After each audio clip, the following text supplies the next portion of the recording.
Dans un contexte de changement climatique, le monde fait face à de nouveaux défis. L'activité humaine détériore notre environnement et oblige la population à s'adapter aux phénomènes météorologiques extrêmes et au réchauffement climatique.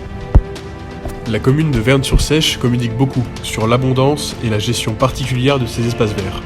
Pourtant, en se rendant sur place, le constat est différent. Dans le contexte de changement climatique, la place de la nature tient un rôle essentiel. Vernes-sur-Seiche possède un fort potentiel d'adaptation à ces changements.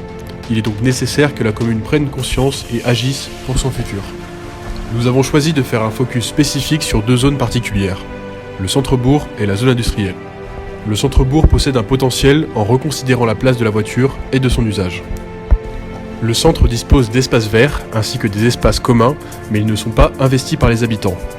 Les parkings sont prédominants et sont imperméables. La voiture y tient d'ailleurs une place importante à l'heure actuelle. Il est essentiel de repenser la configuration des espaces de centre-bourg en prenant en compte les problématiques environnementales. Avant tout, nous souhaitons repenser l'espace de stationnement en le rendant perméable. Nous souhaitons également supprimer les places de parking sur le long de la route qui empiètent sur le trottoir et créer en même temps des jardins partagés et divers espaces d'échange. Nous souhaitons développer les voies actives pour le vélo du centre-ville et des quartiers résidentiels jusqu'à la zone industrielle dans un contexte où la place de la voiture tend à se réduire. L'utilisation de matériaux biosourcés pour la matérialité de la voirie du centre possède de multiples avantages, comme la réintroduction de la biodiversité dans un espace minéral et laisser une place plus importante aux mobilités piétonnes. Nous souhaitons concevoir des espaces piétons faits de lattes de bois disposés de manière discontinue, permettant à la nature de s'y développer en vue de développer la biodiversité et de perméabiliser le sol en centre-bourg. Nous voulons que les espaces verts inexploités deviennent un territoire de développement des pratiques éco-citoyennes et de réappropriation des habitants. Il est nécessaire de développer une liaison active entre le centre-bourg et le bois de Sèvres, car cette liaison n'est aujourd'hui possible qu'en voiture.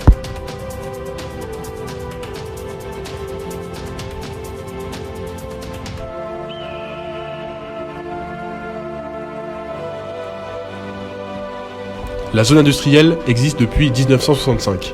Elle dispose d'une superficie de 110 hectares et constitue le cœur économique de Vernes-sur-Seiche. Même à l'échelle de Rennes Métropole, elle constitue un des piliers de l'activité industrielle. Il y a un enjeu réel de perméabilisation des sols dans cette zone. La circulation est dense du fait du transport de marchandises par camion. Le territoire se retrouve classé Céveso en raison de la présence de Total et Antargaz, soulignant le risque de santé publique. Total représente à lui seul 30% de la zone industrielle. Il serait donc possible d'imaginer une réappropriation éco-citoyenne en cas de désertification des lieux à l'horizon 2050 et plus. En réponse à la problématique de perméabilité, il faut penser à végétaliser la zone industrielle, notamment dans un objectif de régulation de la chaleur face au changement climatique, donc de réintroduire, par exemple, des plantes grimpantes sur les silos, des jardins sur les toits et perméabiliser les parkings.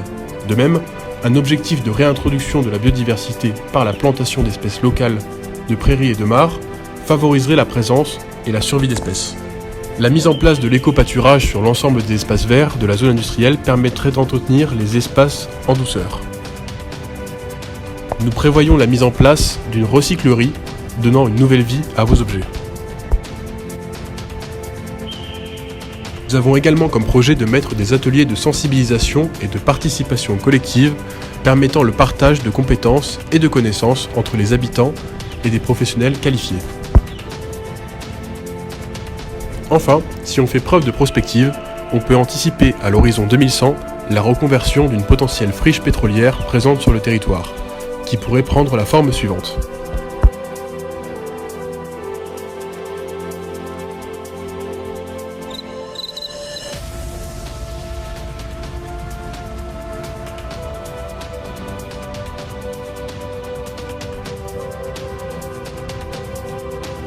Ces différents modes d'action permettent de répondre aux enjeux environnementaux et de santé publique.